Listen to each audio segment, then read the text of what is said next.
ბალანსი ნაპოვნი, სადაც ესე იგი ჟუისანსი არის ცენტრალური, მაგრამ მუდმივად სიმბოლურთან ხლართვაში, ანუ ეს მნიშვნელოვანი ის არის. კი, ჟუისანს, სხვადასხვა ლაკანის ცნება ჟუისანს არის ზუსტად მოსაზღვრე ცნება აი ამ უმაგზნებასა და ეროტიზირებულ, სიმბოლიზირებულ ლიბიდოს შორის. ხო, ანუ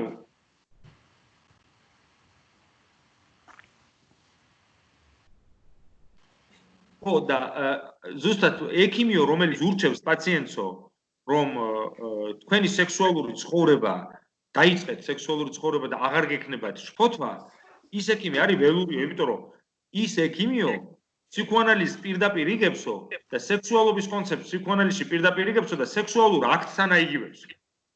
ამიტომაც არანაირი შედეგი არ მოაქვსო, ესე იგი პაციენტის სექსუალური ცხოვრების დაწყებას ან ერთი მამაკაცთან სხვა მამაკაცთან წასვლას ნული შედეგი, იმიტომ რომ ფსიქონევროზის მიზეზები არ არისო გამოწვეული, არ არის ლოგინით. ლოგინში არსებული პრობლემები გამოწვეულია ფსიქონევროზ, იგივე მიზეზებით, რითიც ფსიქონევროზ. ამიტომ ფროიდი გამოდის ზუსტად აი ამ პრიმიტივიზმისგან და სადაც ის ფიქრობს, რომ სექსუალური თავშეკავება პირდაპირ არის დაკავშირებული იმასთან, რა ქვია, რატომ? იმიტომ რომ მე აღმოაჩენს, რომ ადამიანთან თვითონ სექსუალობაა მატრამვირებელი. თვითონ სექსუალობა ქმნის პრობლემას. და არა ის, რომ ის დაუთმაყოფილებელია ან არა და ასე შემდეგ. ანუ სექსოლოგი ამ სტატიაში ფროიდი არის სექსოლოგი. 1900 წლიდან ფროიდი აღარ არის სექსოლოგი. დანარჩენი, ნუ რა თქმა უნდა, ამერიკული სკოლებიც რჩებიან მასტერსი და ჯონსი და რა თქმა უნდა სექსოლოგები. ამიტომ არის, რომ ფსიქოანალიტიკოსები ძალიან დასცინიან ამერიკაში ეგზონ განვითარებულ სექს თერაპიას. რომ რას ნიშნავს, რომ თუ კი სექსუალური პრობლემები გაქვთ, არსებობს მთელი ტექნიკები რა, რითიც შეიძლება ივარჯიშო ამ სფეროში გამოსუტრა. ხო, გამოიბრძმედები და იქნება ყველაფერი უკეთესად. ანუ ისეთივე გულუბრყვილო შეხედულებაა, როგორც ფროიდის ამ სტატიაში შეხედულება, რომ ნუ თუ ესე იგი ექნება მეტი ორგაზმი რაღაცა გაუვლის ნევროზი. ეს როგორც, მაგრამ ის ფროიდი აქ ისევე აზროვნებს, როგორც შობრაკი, როდესაც ის იყო შარკოსთან, იმან თქვა იმ ნევროლოგმა, შარკოს ერთ-ერთმა პაძელნიკმა, რომ ისტერიულ პაციენტებთან ჩვენ მხოლოდ ერთ წამალს ვიცნობ. ენის ნორმალის დოზიმ რეპეტიტუმ. ანუ ნორმალური პენისი განმეორებადი დოზებით. და ეს რა თქმა უნდა ველური შეხედულება, იმიტომ რომ საერთოდ არაფერს უეში არ არის. სქესობრივი აქტების რაოდენობა ადამიანის ფსიქიკურ სიჯანსაღესთან. იმიტომ რომ ჩვენ ვიცით, რომ ამ თვალსაზრისით ჰიპერაქტიული ხალხი ხანდახან თვითმკვლელობით ასრულებს საქმეს და ადამიანები, რომლებსაც არასდროს ქონიათ, ბედნიერად გრძნობენ თავს. ამიტომ სექსუალური აქტის აი ამ გულუბრყვილო შეხედულებიდან გამოდის ფროიდი, მაგრამ სამაგეროდ სიმპტომატურად და კლინიკურად რასაც აღწერს, სუპერმნიშვნელოვანია, იმიტომ რომ ფსიქოსომატიკის კლინიკა ამას დაეფუძნა, ფსიქოანალიტიკური ფსიქოსომატიკის, ადიქციის კლინიკა ფსიქოანალიზში ამას დაეფუძნა და ზოგადად ყველა კლინიკა, სადაც პაციენტს უჭირს მეტაფორიზაცია, სიმბოლიზაცია ფსიქიკური აგზნების გადამუშავება.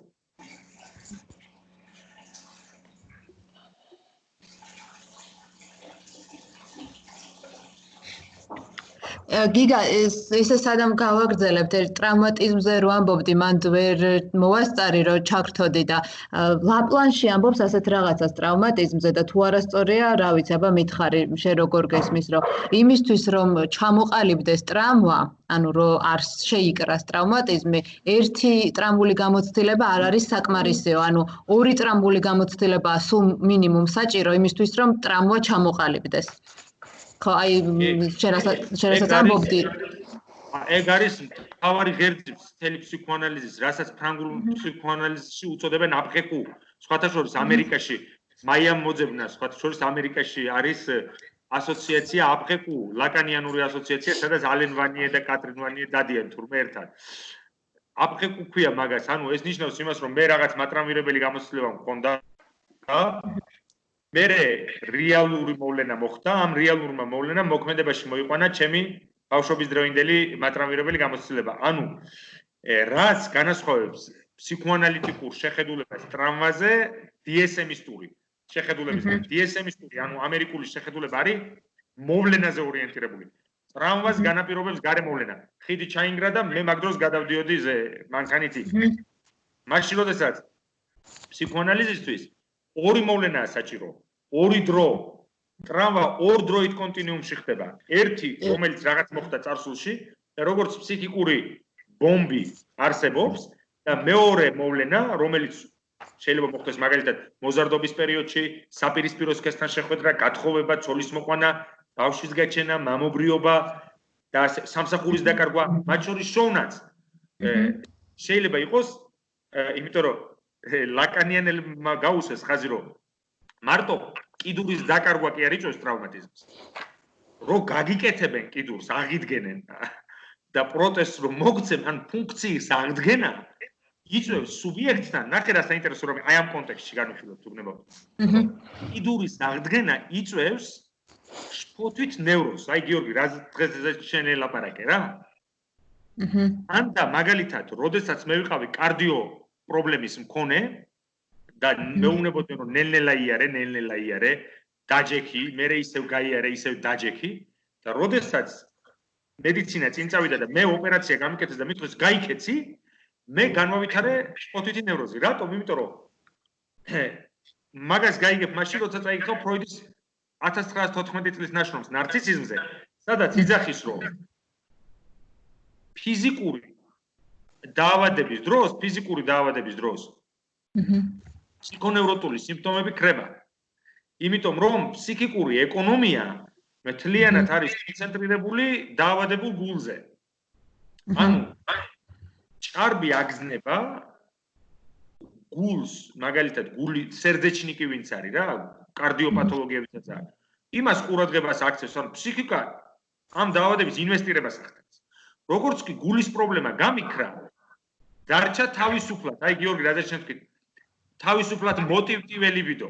ის ლიბიდო, ის აგზნება გულზე იყო ორიენტირებული, ეხა ის უნდა დავლიო, ეხა ეს უნდა ვქნა, ეხლა ექიმთან უნდა წავიდი, არ მოუკვდე, ასე შემდეგ და ასე შემდეგ. ანუ მთელი ბუდეა ორგანიზმში ბუდე კარდიოპათოლოგიის სახით, სადაც ფსიქიკური ენერგია ფუთფუთებს და შესაბამისად ჩემი თავი ცარიელია, ანუ კარგად ვუზნობ თავს რა.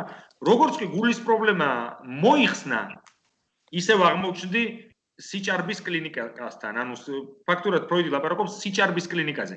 ამიტომ ამბობს, რომ შფოთვითი ნევროზი არის გადაუმუშავებელი ფსიქიკური, გადაუმუშავებელი სომატური აგზნების აკუმულაციის შედეგი. როგორც კი აღდგა ფუნქცია სუბიექტთან, განავითარა შფოთვის ნევროზი. და მატრამვირებელი იყო, ანუ ეგეც შეიძლება იყოს ტრაუმატიზმი. აფეთქუებ ორ დროში ძალიან მნიშვნელოვანი რაღაცაა, რომ ზუსტად განდევნა, პირველადი ტრამვის განდევნა და შემდგომ გარკვეული მატრამვირებელ მოვლენასთან შეხვედრა, რომელიც სიმბოლურად შეიძლება გამოხატავდეს პირველად ტრამვას, იწვევს ეგრეთ წოდებულ მოკლე ჩართვას ფსიქიკურ ცხოვრებაში, ანუ ზამეკანიას. ხო. ყველა ტრამვას ეხება ესა? აი ფერენცი თქვა ზუსტად, რომ ყველა ტრამვა არ არის განპირობებული იმით, რომ მაინც ბავშვობაში განდევნილი რაღაც შინაარსების გამო. ანუ ზუსტად წინაზე რომ ვიმუშავეთ ფერენციზე, ფერენციმ გაამახვილა, რომ შეიძლება მხოლოდ მოვლენა იყოს მატრამვირებელი თავისთავად. მაგრამ ასეთ შემთხვევაში მოვლენა იყოს ძლიერი მექანიკური დარწმითი ძალის. ხო. ძალიან ძლიერი, იმიტომ რომ რაღაც ესე მახსოვს, რომ ორი განსაკუთრებულად ძლიერი ტრამვა, ეს არის შიშის სიკვდილის პირდაპირ პირისპირ დგომა და გაუპატიურება. აი ამას რატო ჭირდება, ჭირდება განმეორება.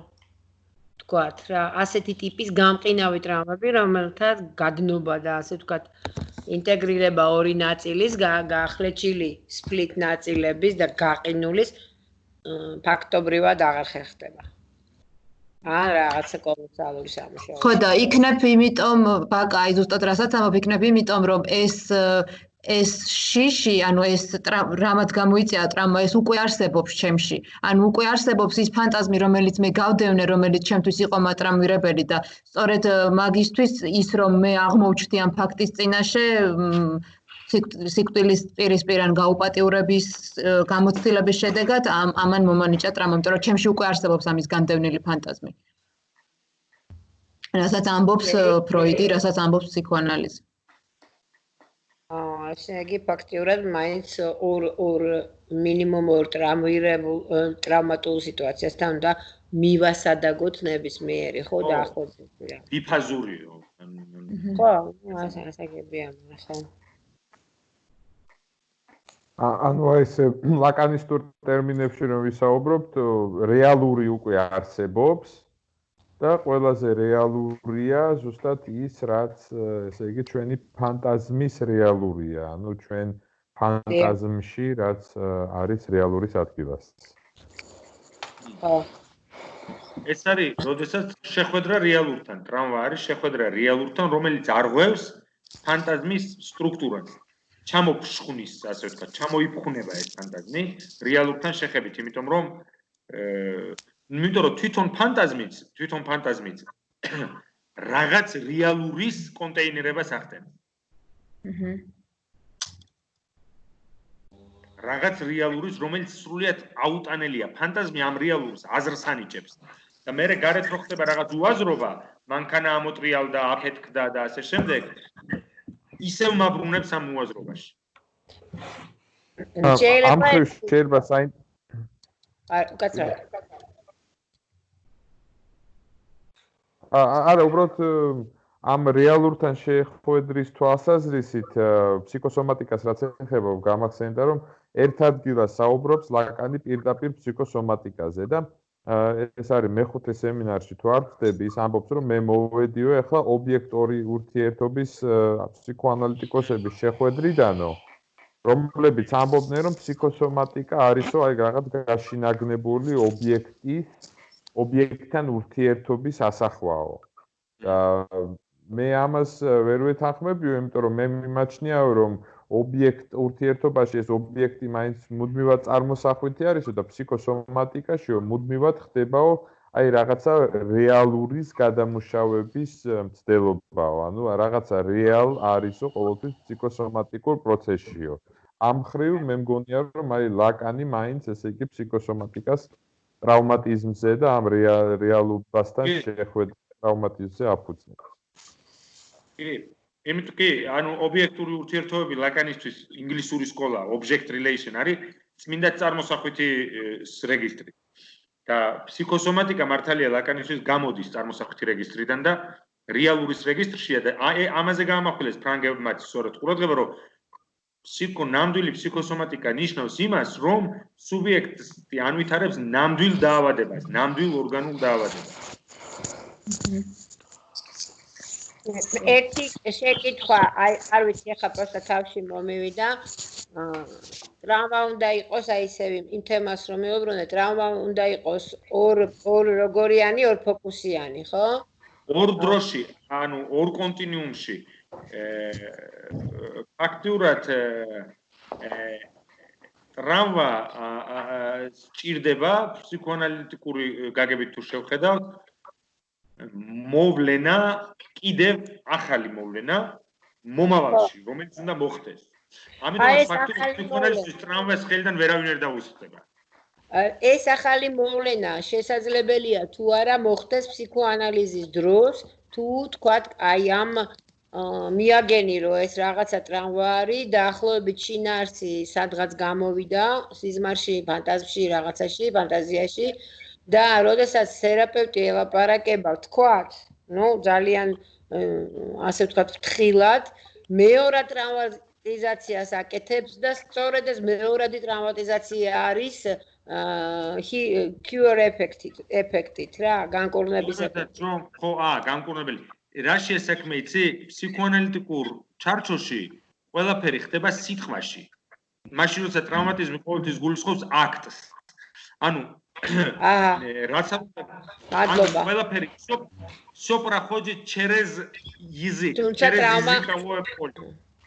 А травма обходит языковое поле. ანუ ტრავმა გვერდსაულის ენობრივ ველს. მაშინ როცა ფსიქოანალიზი ენობრივ ბადეში ჩაიჭერს მაინც, გაიგე? თუ ფსიქოანალიზია და არა აი ეს რაზე ამასთან აღარა გვაქვს საქმე ამ დროს, როცა სიტყვიერი ბარიერი მოხსნილია, უსიტყვობის ბარიერი მოხსნილია, ხელმეორე ტრაუმატიზაცია არ მიდის, იგივე სომატურ გამოვლინებებს შეიძლება წავიდეს შიში, აცილება, ეს ყველაფერი, მაგრამ შემოდის ცნობიერებაში. საქმე რაშია, უყურე ფსიქოანალიზი, რადგანაც გულისხმობს არაცნობიერი პროცესების შესწავლას ანალიტიკურ ჩარჩოში. რას აკეთებს, ნახე? ის ახდენს ტრავმის პრევენციას. ანუ შენ ხონდა მამასთან რთული ურთიერთობა, რა? მამამ უარ გქონდა შენ. მოდიოდა სახლში და არც ვერც გხედავდა, რომ იპრანჭებოდი ბავშვობაში 4 წლის ასაკში კაბარო გეცვა, ლამაზი კაბა ჩაგაცოდა, ვერც კი გამჩნევდა ვერასდროს.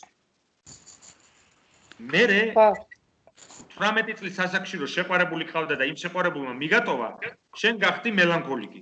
იმიტომ რომ მამა ვერ გამჩნევდა მაშინ და გაგიმეორდა ეს ყველაფერი სიმბოლურად გარეთ და ამიტომ აფხეკუ, ანუ არსებული მოვლენა, წარსულში არსებულმა მოვლენამ, მამის მხრიდან შენმა უგულებელ ყოფამ, 18 წლის ასაკში შეიძინა დარტყმითი ძალა და დაგაგდო. დაგაგდო იმიტომ კი არა რომ იმ ბიჭმა მიგატოვა 18 წლის ასაკში. დაგაგდო იმიტომ რომ მამა შენი ვერ ამჩნევდა შენ რო გეცვა კაბა. ხო და მე ამას ეხლა უყურე ფსიქოანალიზი რას აკეთებს? შენ ფსიქოანალიტიკოსი არ მიგატოვებს არასოდეს, ჯერ ერთ-ერთი. მეორე 24 საათი გამუშავებს იმაზე რომ მოასუფთავო შენი არაცნობიერი მამის მხრიდან შენი უგულებელ ყოფით განცდილი ტრავმისაგან. ანუ მაგას თუ ამოჭამ მაგ პრობლემას, მე 18 წლის ასაკში რომ მიგატოვებს ის ბიჭი კი ბატონო, აღარ იქნება უდარნი სილა, უდარნი, ანუ ნოკაუტში აღარ ჩავაგარგდებს რეალობა, აღარ ჩაგაგდებს ნოკაუტში. კაიგე? ფსიქოანალიზი ამის პრევენციას აკეთებს. ეგ ტრანსფერზე ლაპარაკობ. მაგრამ გარკვეულწილად ხომ ტრანსფერში შენ მე როგორც ფსიქოანალიტიკოს მისაყვედურებ, გამლანძღავ, ყველაფერს მეტყვი რა რის თქმაც გინდოდა მამა შენისთვის და მე რომ შენი მეუღლე სწავა სხვა ქალთან, ეს აღარ გაგანადგურებს. კი ბატონო, ზუსტად, აი მაგას ვამბობ, მე რომ მეჩხუბები, ეს უკვე ტრავმა აღარ არის, ხო? უბრალოდ იწყება ტრავმის პრევენცია. ხელახლა ტრავმატიზირებას მე ვაკეთებ თუ არ ვაკეთებ? აი ეს ვიკითხე. არა, ტრანსფერში შენ ხარ აქტიური. ტრანსფერში შენ აკეთებ ატრიაგიროვანიე, ანუ ატრიაგიროვანიე აკეთებ ტრანსფერში, მაშინ როცა გარეთ ხდება ტრავმა, შენ ეს თავზე გატყდება, გარდამეცვალა მეგობარი და всё, ვეღარ წჭამ, ვეღარ ცვამ, ვეღარ ძინავს. ასიურულად მე არაფერი არ გამიკეთებია. ანალიტიკური სეანსი რო შენ ხარ შენი სიტყვის, შენი რეპრეზენტაციის სუბიექტი ხარ და ტრავმის დროს მომხდარი მოვლენის ობიექტი. ნახე, ანალიტიკური სეანსის დროს შენ ხარ შენი სიტყვის, შენი ფსიქიკური შინაარსების და შენი ფსიქიკური პროცესების სუბიექტი. მაშინ როცა ტრავმის დროს გარეთ მომხდარი რეალური მატრამვირებელი მოვლენის პასიური ობიექტი ხარ. გაიგე? ანუ აქაც მე მგონი დონეებს აქვს მნიშვნელობა, ანუ თუ მოხდა ესე იგი ეს ორივე მომენტი ადამიანის ცხოვრებაში, თუ არ მომხდარა ჯერ, ანუ მე ესე ვიტყოდი რომ აი ესე პრენევროტულ სუბიექტში ტრავმული მომენტი შეიძლება დადგა, მაგრამ მისი კონტეინირება როგორც ტრავმის, როგორც რაღაც შინაგანი ტრავმის და შინაგანი სიცარიელის არ მომხდარა, ანუ ის არის ყველაფერი არის ტრავმით მოცული და ფაქტურად რეალურშია როგორც ტრავმატულში ადამიანი. აი შემდეგ უფრო ფსიქოანალიზის დროს აპრეკუ არის ის მომენტი, როდესაც სიმბოლური სახელდებით შესაძლებელი ხდება ზუსტად ტრავმის როგორც რაღაცა მოცულის, კონტეინირებული, რაღაცა კონკრეტული ესე იგი ღაღის გამოყოფა. ეს არ ნიშნავს ტრავმა მოგვარებულია, შეიძლება უფრო მტკივნეულად აღიქვას, მაგათა ფსიქოზურ სუბიექტთა შეიძლება მოახდინოს აი ფსიქოზურ სუბიექტთან როგორც ხდება მუშაობა ვაკანსია პსიქოანალიზში არის ის, რომ ესე იგი ზუსტად აი ტრავმის ძებნა ხდება. მაგალითად, ესეთი ძალიან კარგი წიგნი არსებობს ლაკანის ფსიქოანალიტიკოსის ისტორია ტრავმის მიღმა, History Beyond Trauma. და იქ არის საუბარი იმაზე, რომ ადამიანის ისტორიაში ან თუნდაც მისი ორგანიზმის ისტორიაში ხდება აი ამ ტრავმატული წყაროს მოძებნა, საიდანაც დაიწყო, ესე იგი ფსიქოზური მოშლა თანაც ოჯახის სუბიექტის და აი ამ ტრავმის მოხდით, ესე იგი რეტრაუმატიზაცია კი არ ხდება. შეიძლება პიროვნებული პროცესი იყოს, მაგრამ ხდება ესე იგი პოტენციალის გაჩენა, რომ ნევროტულ დონეზე შეეძლოს სუბიექტმა გადასვლა რაღაც მუშაობის შედეგი. ვახო, აქ შენთან კითხვა მექნება, იმიტომ რომ მე როგორც მახსოვს, ლაკანიანური მიდგომა ფსიქოზს ტრამვით არ ხსნის და აი როგორ გავიგოთ ეს?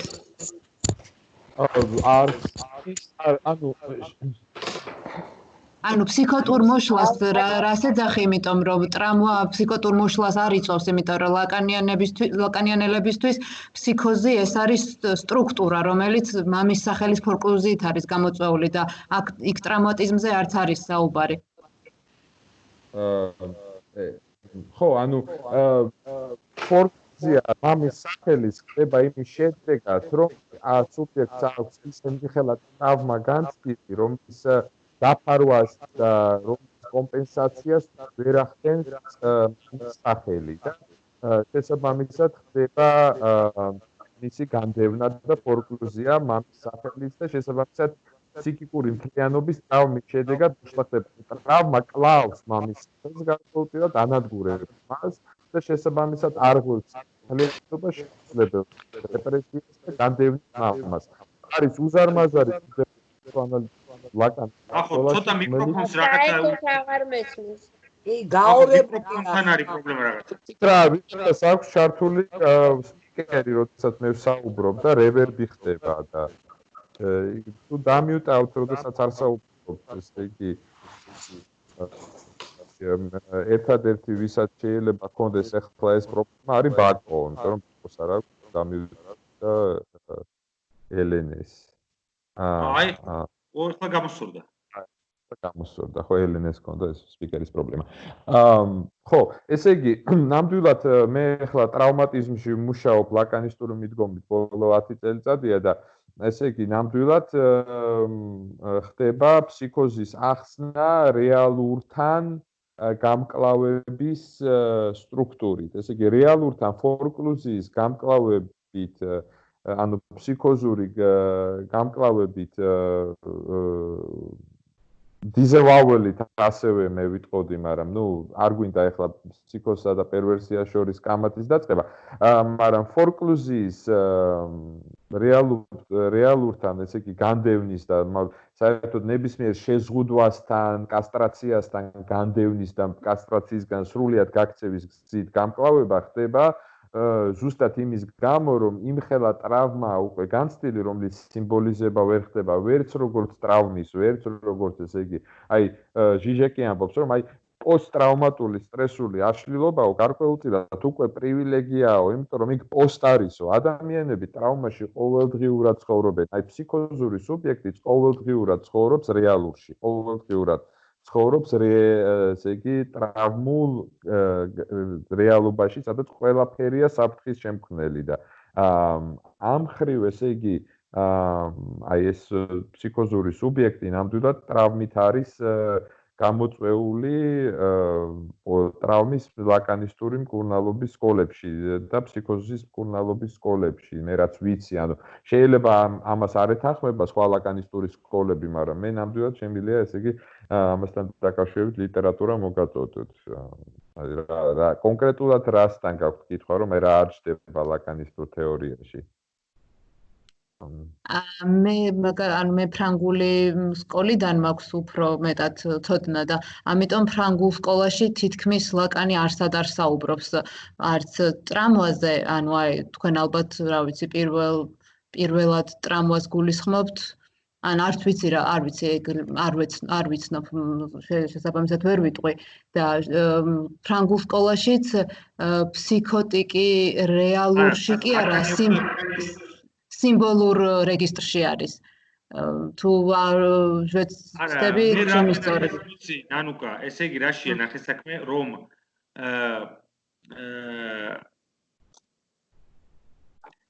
მატრანვირებელ მოვლენას განსხვავებული ფსიქიკური ენსკრიფსიონ აქვს ჩაწერა. იმის მიხედვით თუ ვინ არის ტრამვის სუბიექტი. ფსიქოტიკი, ნევროტიკი თუ მოსაზღვრე პერვერტი და ასე შემდეგ. ამიტომ აქ იქნება ნევროზის დროს თუ ფსიქოზის დროს მატრანვირებელ მოვლენას აქვს მათ დეკომპენსაციის ძალა. რაც ნიშნავს იმას, რომ მე როგორც ფსიქოტური სტრუქტურის ნორმალური სუბიექტი, რომელიც მხოლოდ სტრუქტურის მატარებელია, ხდები ტრავმატიზმის სვერბლი, თქვა.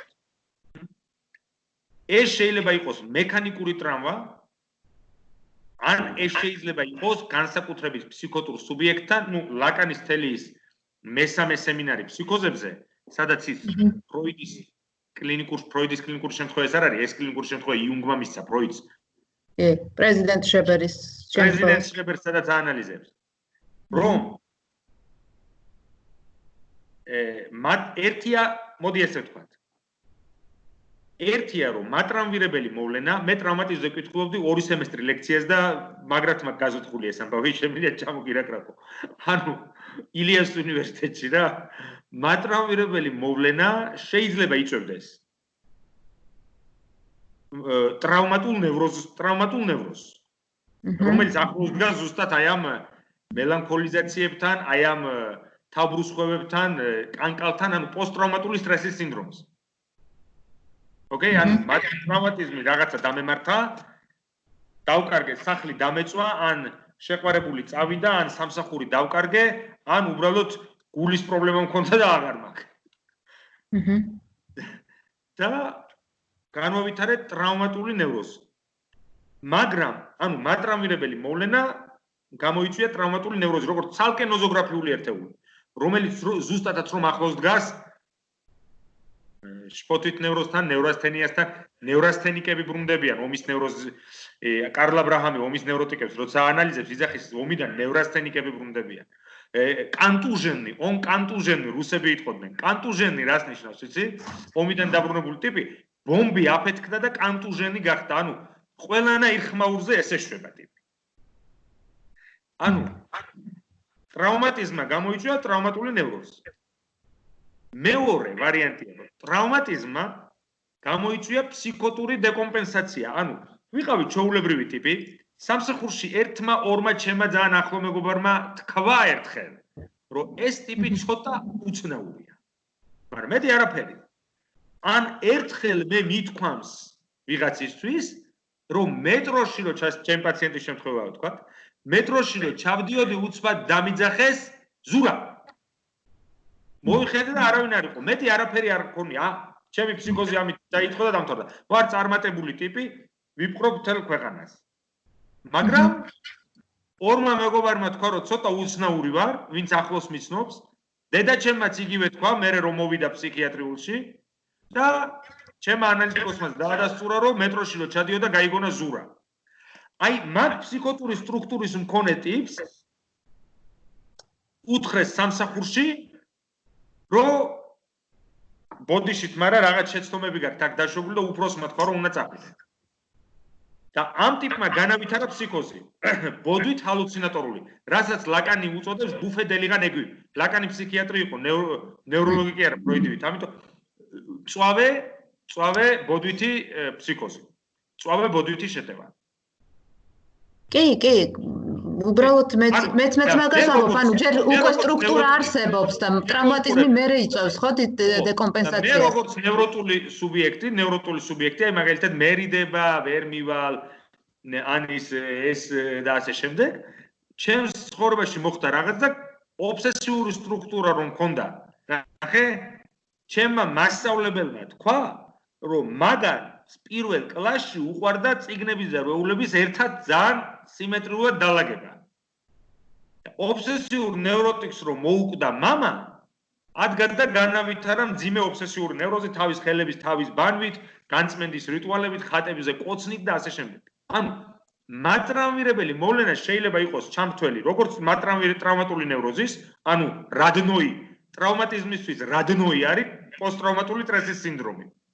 ზავაჩკოი ნევროზია რა, რაც შეიძლება ტრავმაზე ჩავრთო ტრავმატული ნევროზი. მაგრამ შეიძლება ჩავრთო ფსიქოზი და შეიძლება ჩავრთო დეკომპენსაცია მოახდინო ნევროტული. ან უფრო მეტიც, მაგალითად, ჩემი პაციენტის შემთხვევაში განვავითარო ფსიქოსომატიკის კლინიკა. ანუ დამემართოს რაფია ის კანცერი.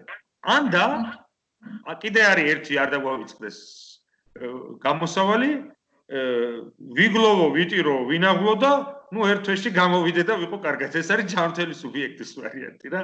როგორებიც არიან ძალიან ცოტა ჩვენ დროშიც და ძველადაც ალბათ.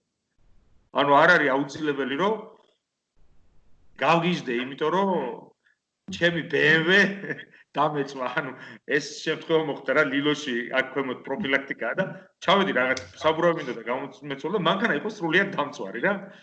პატრონმა მიიყვანა თავისი BMW, დააყენა ღამე, წავიდა, დილას მოვიდა დამწვარი იყო. თავისი წაეკიდა წერსკი. ანუ მე შემიძლია რომ 1-2 კვირა ამაზე ვინერვიულო. მაგრამ თუ ფსიქიატრიულ საავადმყოფოში მოვხდი ამის გამო, ესე იგი მე ვარ ფსიქოტური ორგანიზაციის. რატომ? იმიტომ რომ ლაკანის მიხედვით ტრავმატიზმი რა არის? მოვლენა, რომელიც აგდია როგორც რაღაც. თქვა, რომელიც აგდია იმის ფროიდის ჩილავეკს კრისამი ლომოღა ადამიანი ვირთხა რა სჭირს იმ ვირთხას? ნუ ბევრი რამე სჭირს იმ კაცს.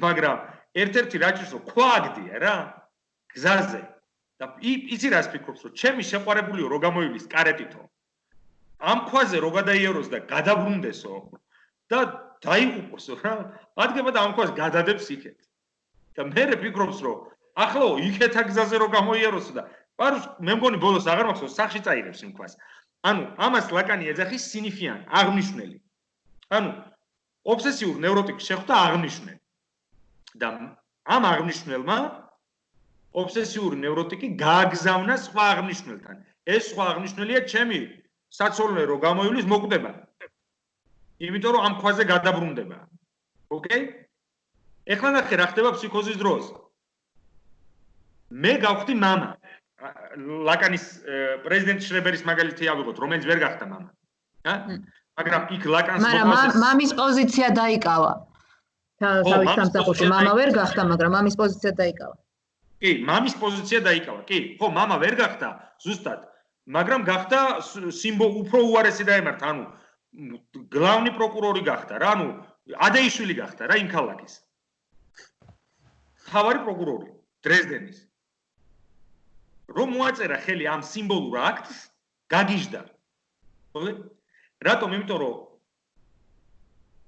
აღნიშნელი მე ვარ პროკურორი ამის სუბიექტივაცია ვერ მოახდინა რატომ იმიტომ რომ ახალი შინაარსი როგორც კი შეიქმნა რეალობაში ან ბავშვის დაბადება როგორც ახალი შინაარსი ამ ახალ შინაარსს სხვა შინაარსი აღარ მოყვება ფსიქოტიკთან ლაკანი ამბობს რომ როდესაც ფსიქოტიკი მოიხედავს უკან და მამის სახელს როგორც მამის ფუნქციას უნდა დაეყრდნოს ობსესიური ნევროტიკი ეჭიდება მაგ ფუნქციას იმიტომ რომ მამა რო ხდება ობსესიური ნევროტიკი ვაფშე ტირანი ხდება 10 ჯერ უფრო მამა ხდება იმიტომ რომ ხელიდან არ დაუსხლტეს ისედაც მისთვის მყიფე მამობრიობა და ფსიქოტიკი რო შემოbrunდა მამის სახელის ნაცვლად დახვდა სიცარიელი ამბობს ლაკანი და გაგიჟდა და ეს სიცარიელი ამბობს ბოდვით ესმის ბოდვით მამის ანუ ბოდვით მე ვიტყოდი რომ ეს არის აუ კაცო ალო თქვი ხო ესე იგი პირველ რიგში მინდოდა მეთქვა ეს წიგნი ისტორია ტრაუმის მიღვა ფრანსუა დევოინი და ჟან მაქს გუდელიერის დაწერილი არ ვიცი თუ გეცნობათ მაგრამ გირჩევდით ისტორია ტრაუმის მიღმა აი ფსიქოსთან მუშაობდა მორის გოდელიერი ხო რა ჟან მაქს გოდელიერი Godelier Gau D double L R Godelier არის კიდე ერთი ლაკანიანელი, ოღონდ ის მორის გოდელია, იგივენაირად იწერება, ხო? ეს ფრანსუა დავოინ ეგეც მეგონი ცნობილი ლაკანისტი არა რისი თქმა მინდა ასე იგი ისტორიას რატომ აქვს მნიშვნელობა ფსიქოზის შემთხვევაში ტრავმატიზმის მოძებნაში იმიტომ რომ რა თქმა უნდა მისი დანიშვნა პროკურორად არის აპყრეკუ მომენტი როდესაც აი სიცარიელე და ნუ ყარი მამის სიმბოლური ხატის არარსებობა ვლინდება მასში მაგრამ პირვანდელი ტრავმა მას არა თვითონ აქვს მიღებული ცხოვრებაში, არამედ პირვანდელი ტრავმა მას მამამისა აქვს მიღებული იმის შედეგად, რომ ნუ დედამისი ძალადობდა მამაზე, ფსიქოლოგიურად ამცირებდა მას, დასცინოდა და ნუ ეს სიმბოლურად გამოიხატა იმაში, რომ როდესაც მამამისი გარდაიცვალა, დედამისმა დაწვა მამამისის ყველა ნაშრომი. ანუ ეს ტრავმა პირვანდელი თვითონ კი არა აქვს განცდილი შრებერს, არამედ უფრო შრებერს აქვს განცდილი და აი ეს არის მე მგონი მნიშვნელოვანი რომ ესე იგი ფსიქოზის შემთხვევაში შესაძლოა იმდენად ღრმა და სიმბოლურია უკვე ტრავმა, ანუ ხო მართალი ხარ სტრუქტურაშია გამჯდარი ტრავმა, როგორც სტრუქტურა, ტრავმა როგორც სიტყვა სიმბოლიზმი თუნდაც იმ ქვის და არა ის რომ თავში მოხვდა ის ქვა ან მართლა იმ ვირთხებმა შეგჭამეს არამედ ის ძალადობა რომელიც ემუქრება მამაშენს ვალის გადაუხდელობის შედეგად რომ მას შეჭამენ ვირთხები ანუ აი ეს ისტორიული ძალადობა ისტორიული ტრავმა ვლინდება ფსიქოში იმიტომ რომ ფსიქოზი არა იმდენად ფიზიკური დაზიანება არამედ სიმბოლურის დაზიანება აი მაგ სიმბოლურის აბსოლუტურად ზუსტად ამიტომ ამ გენეალოგიური ასპექტი მამის ფუნქციის ტრანსმისიის და ფალიკური ტრანსმისიის გენეალოგიური ასპექტი ძალიან მნიშვნელოვანია მით უმეტეს რომ მამა არ არის მოაზრებული დედის სურვილში არანაირი ადგილი არ უკავია ამიტომ ამბობენ ლაკანიანელები აი ვახოს ნათქვამის საილუსტრაციო ზუსტად ამიტომ ამბობენ ლაკანიანელები რომ იმისთვის რომ ფსიქოტიკი გახდეს სუბიექტი ამისთვის საჭიროა სამი თაობა pour faire un psychotique il faut 3 générations სამი თაობა მინიმუმ გიგა როდესაც ესეთი ტიპის თქვათ რეალურად არაშრებერია ამ შემთხვევაში თუ გინდაც მაგის მაგალითზე ხდება რეალურად და ჯდება სკამზე როგორია მისი ასე თქვათ მართლობა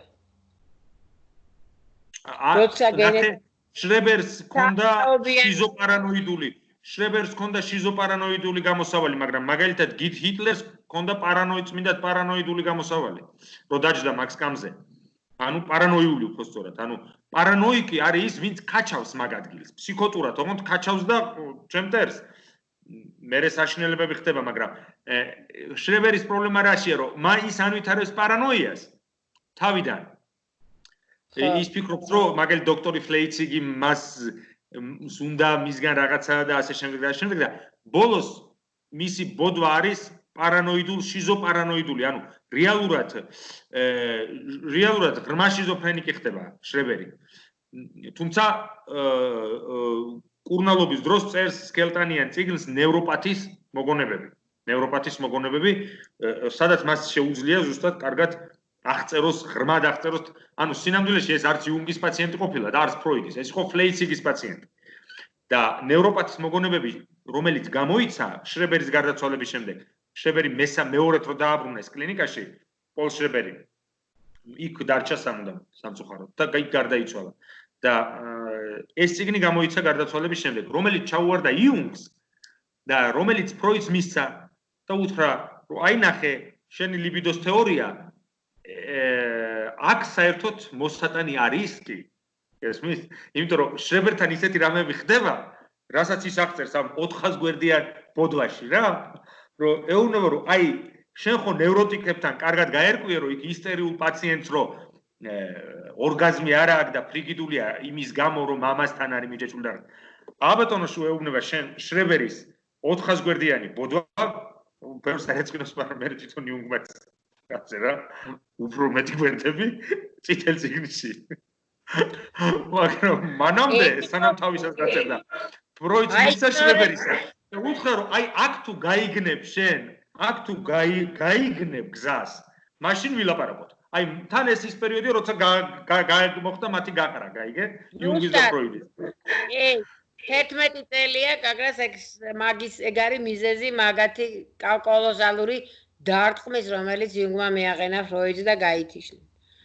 ხო, და რა თქმა უნდა ფროიდმა ადგა და თავისი 4 კლინიკური შემთხვევა, სადაც 4-ვეგან მარცხიდან იცადა, დაამატა მეხუთე, ოღონდ ამას უწოდებენ ფროიდის 5 ძირითად кейსს, მაგრამ ეს მეხუთე кейსი შრებერის თვალით არ უნახავს არც იუნგს და არც ფროიდს. და შესაბამისად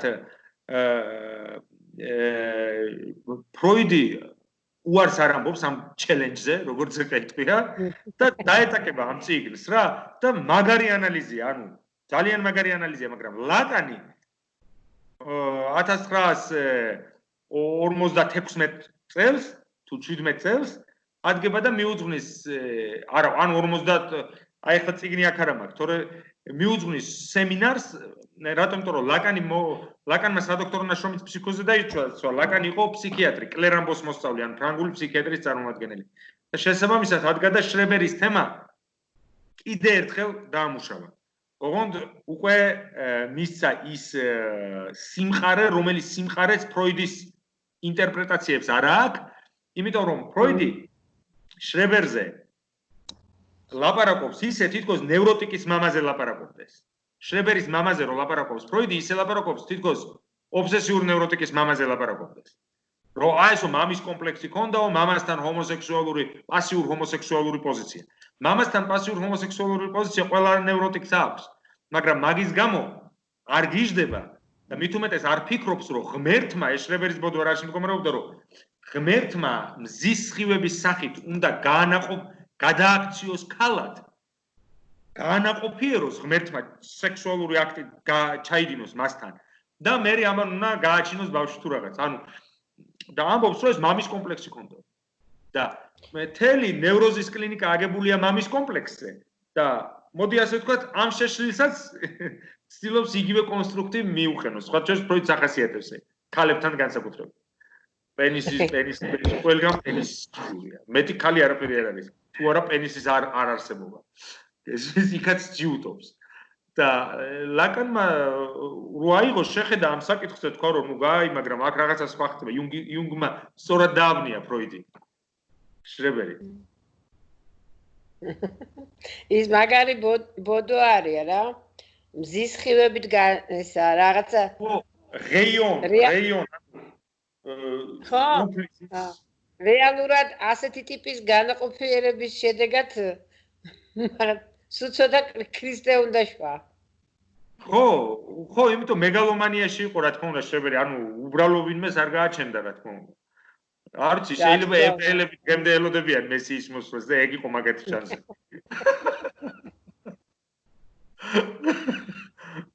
ეს ფაქტიშორის შეიძლება არ ვიცი მესიის მოსვლას ელოდებიან თუ თვითონ ხდებიან მესიები, ეგეც საინტერესოა.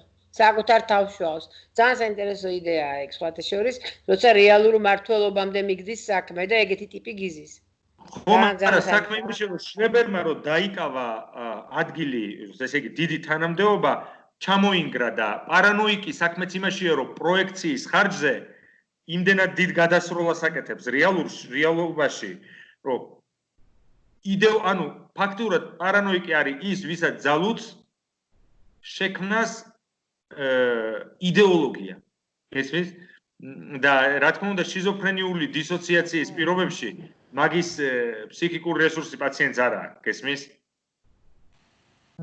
ამიტომაც შიზოფრენიული პაციენტი თუკი ობსესიური ნევროტიკი და პარანოიკი არის ვრეძინა, გაიგე? პარანოიკი უფრო დიდი მასშტაბებით და ობსესიური ნევროტიკი ვრეძინა არის უფრო წვრილმან ამბებში, შიზოფრენიული პაციენტი არავის არ უშევებს არასდროს, გაიგე? იმიტომ რომ ობიექტი ობსესიურ პაციენტს ობიექტი, ანალური ობიექტი მოხელთებული აქვს, როგორც ფრანგები იტყვიან, ობსესიური პაციენტი ურთიერთობებში სურს, რომ ყველას გადააქციოს ანალურ ობიექტად. ანუ შენ ასეთო რა, ოღონდ ის ფეკალურ მასას ეძახის ყველას, რა შეეზარჯოს ყველას ამათ აქცევს. პარანოიკი ობიექტს პერსეკუციაში მოიხელთებს, პერსეკუციაში. ანუ მდევნის, მაგალითად ეროტომანიაც ხო პარანოიული ფსიქოზია. ანუ მაგალითად ითქვის პარანოიკი, რომ ბრედ პიტს უყვარვარ, ეროტომანია ქალებთან, პარანოიის ფორმაა განსაკუთრებული. აი წერს ეს ბრედ პიტი, არმანებებს თავს, აი აღარ შემიძლია უკვე, აი დღესაც მითხრა, რომ მოდი შევხვდეთ და რაღაც. ანუ ეროტომანია. სხვათა შორის ლაკანის პაციენტი იყო დიდი ცნობილი ფსიქოანალიტიკოსი, რომელიც მერე კატრინ სალადენის პროფესორი იყო, ხელმძღვანელი სამაგისტრო ნაშრომის. დიდიე ანჟუს დედა იყო ლაკანის პაციენტი. ემა, რომელმაც ეროტომანიული ფსიქოზი განავითარა მსახიობ ქალზე და ეს მსახიობი ქალი, მომღერალი უпростоრად, არტისტი რა, იმის სახელი აღარ მახსოვს. სცენაზე ავარდა და დაშტირა. და ეს იყო დიდი ანჟუს დედა, ვინც იმ ქალს დანაგაუყარა რა. მიიყვანეს ლაკანთან მიიყვანეს. ლაკანმა უმკურნალა და დაწერა 32 წლის ასაკში დაწერა სადიპლომო ნაშრომი, სადოქტორო. გაიგე? ესე იგი აქედან პარანოიკის ობიექტი და შიზოფრენიკის ობიექტი მთლიანად ეცლება ხელიდან, ესაა კატასტროფა. ამიტომა მთლიანად დაბურული სპოტვაში, ანუ რო შეხვალ მძიმე ფორმებში შიზოფრენიის, გინდა შედი იმ ოთახში, გინდა გამოდი, აი ვერ ახდენ მასზე ზემოქმედებას. პარანოიკს შენ რა შეჭirdები, რომ თავისი ბოდვები მოგახვიოს. მაგრამ შენ როგორც კი დაიწყებ ლაპარაკს, იმ წუთში მიდის. გაიგე და შიზოფრენიკისთვის სულ ერთია ხარ თუ არა. აი ესა ანუ მართლა ძალიან გულსატკენი რამეა რა შიზოფრენიის დროს. და ეგ დაემართა, ანუ შრებერმა დაიწყო პარანოით, პერსეკუციით და ბოლოს წავიდა აი ამ საშინელებაში, რომ ღმერთმა უნდა გამანაყოფიეროს და რას ამბობდა, რომ ჯერ ქალად უნდა გადამაქციოსო, მერე უნდა გამანაყოფიეროსო და ლაკანმა რაში გამოიჭირა, იცი ფროიდი? იმიტომ რომ ფროიდი მოყვდა და რადგანაც ნევროტიკთან სექსუალობა წამყვანია, იფიქრა, რომ აქაც სექსუალობაა გული ამ ფსიქოზის, უბრალოდ ჰომოსექსუალობაა ამ ფსიქოზის გული. შესაბამისად, შრებერის პასიური, კასტრატორული, პასიური პოზიცია მამის მიმართ. რომ ფაქტიურად ფროიდმა თქვა, რომ შრებერს მამა აუპატიურებდა ფსიქოლოგიურად. ეს ის ღმერთია, რომლისგანაც ელის გაუპატიურებას და ძალადობას. და ლაკანმა თქვა, რომ ვაფშე სექსუალობაზე არ არის აქ ლაპარაკი. სინამდვილეში ესეც არის რა. არაფერ შუაში არ არის, იმიტომ რომ იგივე ჰომოსექსუალური ნიშნულობაზეა, ხო? ანუ ნიშნულობაზეა და ხო, საკუთარ თავის ნიშნულობას. რომ ჰიტლერი არ იყო შიზოფრენიკი. არა, რა თქმა უნდა, არაფერი შიზოფრენიკი არ იყო. შიზოფრენიკს არ შეუძლია მაღაზიაში წავიდეს და პური იყიდოს. მე ანუ მგონია გარკვეულწილად აქ იუნგიანელები ყავს და ლაკანს ჰქონდა აგრეთვე იუნგის კრიტიკა და რისი არქეტიპებიო, რა თქმა უნდა ეს, მაგრამ ამავდროულად გარკვეულწილად იუნგიც და ლაკანიც გარკვეულწილად მსგავს კრიტიკულ პოზიციაზე დგანენ ფროიდის მიმართ, რომ ფროიდი აი სიმბოლურ და იდენტობის და შინაგანი გაიგივების პროცესს, თუნდაც ანიმასთან თუ ანიმუსთან თუ ესე იგი არქეტიპებთან თუ სიმბოლოებთან ან ჯაჭვებთან სიმბოლოების აი არ აქცევს სათანადოდ ცენტრალურ მნიშვნელობას გარკვეულწილად თავის თეორიაში და ამიტომ ნევროტულ სუბიექტში, რომელშიც უკვე სიმბოლიზმი არსებობს, ყველაფერი მუშაობს, მაგრამ აი ფსიქოტიკში, რომელშიც არის სიმბოლიზმი ამდენად მორღვეული, უკვე ფროიდი ვეღარ ახდენს მხოლოდ სექსუალობით და მხოლოდ ფსიქოდინამიკით ყველაფრის ახსნას. აი ფსიქოსიმბოლიკა აკლია. ლიბიდოს დინამიკით უკვე ვეღარ, ანუ ფაქტურად აი ზუსტად ეგ გამოჩნდა შრებერის შემთხვევაში, რომლის გენიალურ ანალიზს აკეთებს ფროიდი, მაგრამ ლიბიდოს თეორია ვერ აწია ფსიქოზის კლინიკაზე, თქვა. ხო. მაგრამ სამაგიეროდ 1914 წელს უკვე ნარცისიზმის კონცეფციის შემოტანით ყველაფერი ნათელი ხდება მეორე სიკვდილის სტოლის შემოტანით 1921 წელს და ასე შემდეგ. ანუ ფროიდი ეწევა თავის თავს, კი. მეტნაკლება. მაგრამ რა გითხრა? მითოსის შემოტანით როგორ? მითოსის შემოტანით, მითოლოგიის, მამის იდეის შემოტანით, ანუ ესე თემის მამის და ორდის მამის და სიმბოლური მამის და ეს სიმბოლური რეგისტრი შემოაქვს. თორე თავიდან ფროიდის შრომები რო წაიკითხოთ, მაგალითად, მეცნიერული ესკიზი ფსიქოლოგიის შესახებ 94 წლის 1894 წლის ნაშრომი. მერე სულ იძახის, რომ იმედი მაქვს ის ფსიქოლოგიური იდეები, რომლებსაც ჩვენ ახლა გამოვთქვავთ, ნევროლოგიურად იქნება ნეირომორფოლოგიის, ანუ თავის ტვინის მორფოლოგიის დონეზე იქნება დამტკიცებული არაცნობიერი და ასე შემდეგ. და მერე ჩერდება უკვე, მორჩა, მერე უკვე აღარ იმედოვნებს, რომ მაგალითად ოიდიპოსის კომპლექსის ნეირონი აღმოჩნდეს თავში. და თანამედროვე ფსიქოანალიტიკოსების ზოგიერთი სკოლა აბსოლუტურად ბოდვით მდგომარეობაში არის ჩავარდნილი, როდესაც ეშინიათ, რომ ნეირომეცნიერებებმა არ შეჭამოს ფსიქოანალიზი, სულხვილად ეშინიათ თან რა, მაგრამ მაინც პანიკაში არიან, რატო? კონცეპტუალურად კი არ ეშინიათ, რომ კონცეპტუალურად შეჭამს ფსიქოანალიზი, ნეირომეცნიერება ფსიქოანალიზი. ფინანსურად ეშინიათ, იმიტომ რომ ნეირომეცნიერებებს აფინანსებს სახელმწიფო ყველგან, ფსიქოანალიზს არა.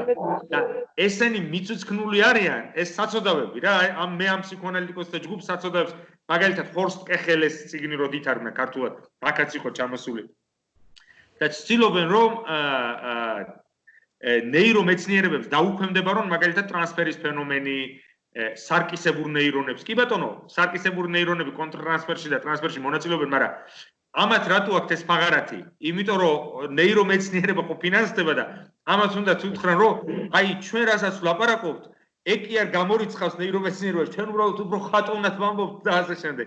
და არის რომ სიზმრებს ითვლიან რაღაც 5000 სიზმარი და მერე კლასტერები აქვს, თქო, ну, короче, ანალიზის აკეთებენ, ექსპერიმენტულად ცდილობენ დაადასტურონ ფროიდის იდეები, რომ დოკუმენტალურად ფონდებს, ჯანდაცვის სამინისტროებს დასავლეთში ძირითადად რა. უთხრან რომ ჩვენ ძალიან მეცნიერულები ვართ, ჩვენ ნეირომეცნიერულებიც ვართ. გაიგე? და ძალიან სასაცილო კვლევები არის. ფსიქოანალიტიკოსი რომ ითვლის პაციენტს რომ დაესიზმრა თავისი დედა რო ტირო და აი 50 ეგეთი სიზმარი, სადაც პაციენტის დედა არის მკვდარი. და მერე იძახის რაღაც, ანუ ძალიან სასწაულოა. ანუ ზომიერების გამოყვანა უნდათ რაღაცის. წვანის სახსვეკ პრობლემა არ ქონდა გიგა? აი არა, ყველა ფსიქოანალიტიკური ინსტიტუცია ეს პრობლემა აქვს. უბრალოდ გამოსავალი არის, რომ ისევ მიაწვე არაცნობიერის კონცეფტს, სიმბოლურს, მეტაფორას და არ თქვა, რომ აი ხა ნეირომეცნიერებების აღმოჩნდა, რომ ნეირომეცნიერება რას აკეთებს? აუტიზმი, აი მარინა დამიდასტურებს. ბოლო 15 წელია ყოველ წელს ახალ კვლევას დებენ, რომელიც წინა წლის კვლევას უარყოფს. ეხლა ბოლოს გადავედით იმაზე, რომ პესტიციდები იწვევს აუტიზმს. ადრე აცრები იწვევდა. მანამდე რომელიღაც ამინომჟავაზე იყო ლაპარაკი. ეხლა გენეტიკურ საწვევიან. ეხლა გენეტიკურ საწვევიან. გენეტიკურ საწვევიან, მაგრამ არ დამტკიცდა გენეტიკური და ეხლა იძახიან იფცდება რა თქმა უნდა. არაფერი არ დამტკიცდა. არაფერი არ მტკიცდება. ერთადერთი რამ ხა, ჩემი ანალიტიკოსი არის ფსიქიატრი და არა მხოლოდ ის სხვებით, რომ ჯერჯერობით არც ერთი ფსიქიკური აშლილობის ბიოლოგიური მარკერი არ არის ცნობილი. მათ შორის არის აუტიზმი და შიზოფრენია. დღეს ვერც ერთი ნეირობიოლოგი ვერ დაადებს ხელს და ვერ იტყვის, რომ შიზოფრენია არის ამით და ამით, მაგრამ დღეს ნეირობიოლოგი როგორც მრავალი ათეული წლის წინ იტყოდა და ამბობს კიდეც, რომ შიზოფრენიის დროს თავის ტვინში მიმდინარე პროცესები მნიშვნელოვნად არის შეცვლილი. აგზნების კერები სხვაგან არის, ნორმის შემთხვევაში სხვაგან არის. რაზეა ლაპარაკი? შიზოფრენია არის ორგანული ძირით. ორგანული დაავადება. ამიტომ ფსიქოანალიზი რას უნდა აწვებოდეს თანამედროვე სამყაროში, რომ თქვას, რომ პრეზიდენტმა შრებერმა რომ მოაწერა ხელი პროკურორად დანიშნვის აქტს რატომ გაგიჟდა მაშინ? მოჩა ნეირომეცნიერება ამას ვერც ერთი მხრიდან ვერ შემოუგვის. და ესენი რასაკეთებენ ძირითადად გერმანელები და ამერიკელი ანალიტიკოსები ფულის გამოაკეთებენ. თუ აი ჩვენ დავითვალეთ 400-მდე სიზმარი და გამოჩნდა რომ ნეირომეცნიერება კი არა ეწინააღმდეგება ფროიდის სიზმრების თეორიას, პირიქით ადასტურებს. და რა ამერე? მაგისთვის მოგწევენ ფულს? იმიტომ რომ ნეირომეცნიერება რას გეუბნება რომ მე რო აღმოვაჩინე მაგალითად ფლეშბეკები, ტრავმატული სიზმრები რა ხდება თავის ტვინში, მე ამას ნეირომეცნიერება გეუბნება, იმიტომ კი არ ვეძებ, რომ მე ფსიქოანალიტიკოსთან გაგიშვა. მე ამას მე ფარმაცევტულ ლაბორატორიაზე ვავალებ, რომ შექმნას მოლეკულა, რომელიც ამ აგზნების კერას ღამე თავში ჩაგიქრობს და მაგ წამალს გავყიდი. და შენ ფსიქოანალიტიკოსი რო ეტენები, მაინც გამოგაგდებენ იქიდან, იმიტომ რომ გეტყვიან რომ ჩვენ ამას იმიტომ ვეძებთ, რომ მე მოლეკულა შევქმნათ, რომ უმკურნალოთ მედიკამენტურად და შენ რა თმინდიხარ, გასაგებია რომ ამბობ რომ ფროიდის სიზმრების თეორია არ ეწინააღმდეგება ნეირომეცნიერების აღმოჩენებს. მაგრამ ჩვენ მაინც არ გამოგიგზავნით ჩემ პაციენტს, რომელსაც აქვს კოშმარები, იმიტომ რომ ჩვენ ნეირობიოლოგები ვართ და ვინემ 5 წელი შენ იმას სიზმრების ანალიზით დაკავდებით, ჩვენ გამოვიგონებთ მანამდე ჩვენს ლაბორატორიაში კარგ საძილე საშუალებას. და რატო ეტენებიან ესენი იმათ?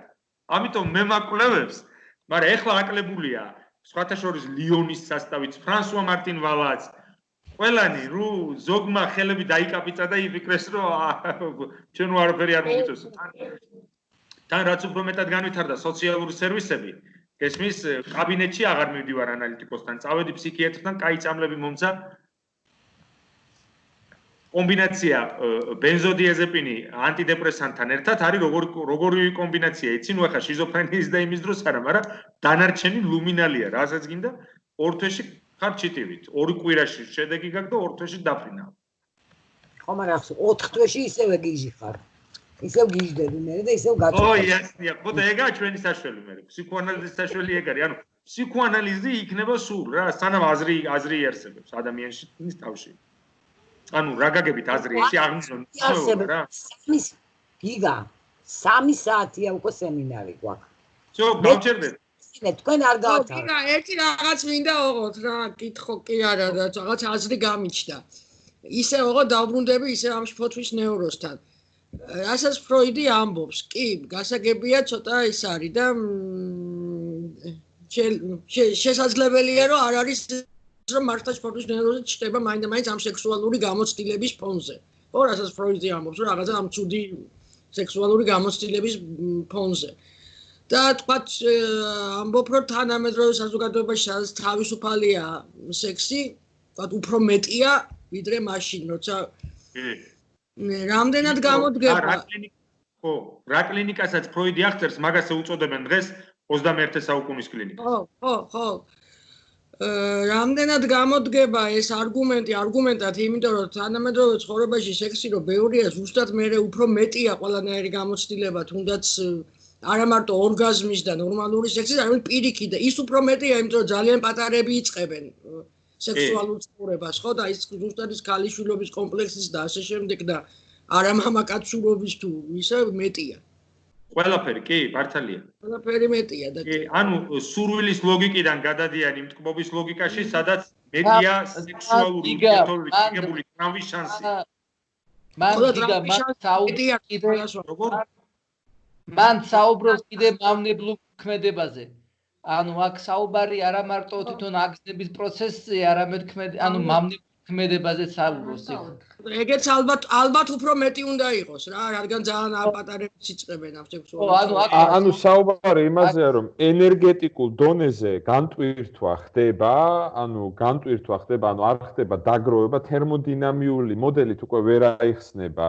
ის რომ ხდება ადრეული ასაკიდან კომპლექსი, გაურკვევლობა, იდენტობის აღრევა სექსუალური და მსგავსი საკითხები, ეს უკვე კითხვის ნიშნის ქვეშ არის ენერგეტიკული მოდელის გამო ხდება ეს პრობლემები, თუ სიმბოლური მოდელის აღრევა ხდება უკვე ამ მოდერნიზაციის შედეგად 21 საუკუნეში და ეს იწვევს უკვე იმას, რომ ადამიანმა აღარ იცის სად ჩასვას საკუთარი თავი ურთიერთობაში და იმდენად ის რომ ვერ იკმაყოფილებს ან ვერ განიმუხტება. ანუ განმუხტვაზეა, აქ უბრალოდ სიმბოლიზმი versus რაღაცა უფრო ფიზიკა და დუღილი და ორთქლი. ხო, ორთქლის გამოშვებაზე არ არის ხო. ხო, კიდე რა არის, იცი მარინა? ნახე რა შესაქმე რომ ეს პიერ მარტია, ეს ფსიქოსომატიკის სკოლა, რაზე ლაპარაკობს, იცი? ფროიდის პირველ ტოპოგრაფიას უბრუნდება და ამბობს, რომ არაცნობიერი, ხო არის არაცნობიერი, წინაცნობიერი და ცნობიერი. და წინაცნობიერი არის ზონა, სადაც პირველადი ლტოლვები და აგზნება გადამუშავდება, ხდება მეორადი გადამუშავება. მაგალითად, სადაც შოზ საგანი გარდაიქმნება სიტყვად. სიმბოლიზაციის ადგილია და ეს პიერ მარტი ლაპარაკობს, რომ წინაცნობიერის სისქე, ნუ მეტაფორულად ამბობს, ფსიქოსომატურ და აი ამ ტიპის პაციენტებთან არის ძალიან თხელი. ეპესორ, ანუ სისქე, თხელია, ანუ სიფრიფანაა წინაცნობიერი და დიდ ნაგრუსკებს, ანუ აი მაგალითად სექსუალური თავშეკავება ნაგრუსკაა, ხო? დიდ დატვირთვებზე ვეღარ მუშაობს. გესმის, აი ეს შიდა ფენა, ფილტრი, რომელიც არსებობს ცნობიერებასა და არაცნობიერს შორის, ეს ფილტრი ვეღარ ფუნქციონირებს დიდ ნაპრიჟენია, დიდ დაძაბულობაზე. ქვემოდან დაძაბულობა რო იზრდება, იწყებს წუილს კლაპანივით, აი ეს სარქველივით, ამომრთველივით რა. ანუ და მიდის გასხმა ამ ენერგიის. ჩასხმა სხეულში, ანუ ეს არის რომ აი ძალიან ჟარგონზე რო ვთქვათ, პიერ მარტის თეორიის მიხედვით, წინაცნობიერმა, რომელმაც უნდა არაცნობიერი სომატოფორმული, სომატური წარმოშობის აგზნება გადაამუშავოს, წინაცნობიერი დაძაბულობის მატების შემთხვევაში გაასხმა. მეგობრებო, ტელეფონი მიჯდება გიგამე და შეიძლება გავითიშო.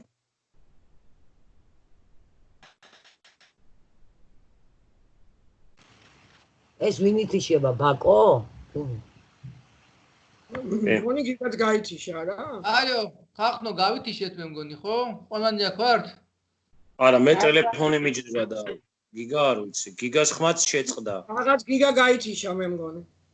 დროა გასწია. ყველაფერს აქვს თავისი დაწყება და დასასრული. ჩვენ გავითიშეთ ესე თავის ხარ, ელი და. იბოდა დავამთავროთ